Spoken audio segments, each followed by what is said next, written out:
Ito po ay yung 41st 11 Airborne ng USAP. Lahat po ng, nandiyan po, nakasulat po lahat yan. Yung, ayan po.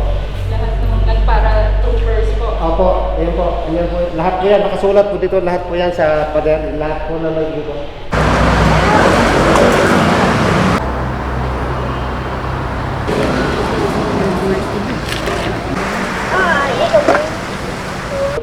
Totally po, wala pa po tayong fence dyan po sa harap. Tapos bukas pa po yun. Kaya totally po kumisan napapasok po ng mga yung taga-ibang lugar. Kalimitan po namin na encounter dito pag nahuli namin ay taga-Dasma. Taga-Dasma? Opo, sa taga-area po. May nahuli po kami dito mga nagda-drugs. Ay! Yung mga nagsisinghot po ng solvent. Dito po namin nahuli yun, mga 7 kabataan po dyan, nahuli namin dyan. Tuwing isang linggo, may iniikot po ito ng mga reservists.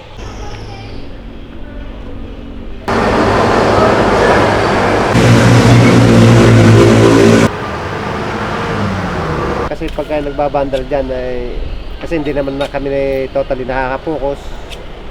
Ang ginagawa lang namin dito, iniikutan namin every night. Yung isang araw, iniikutan namin yan. Pag nahuli ho namin yan, ay may kaukulang parusa. Paparusahan namin, pwedeng community service.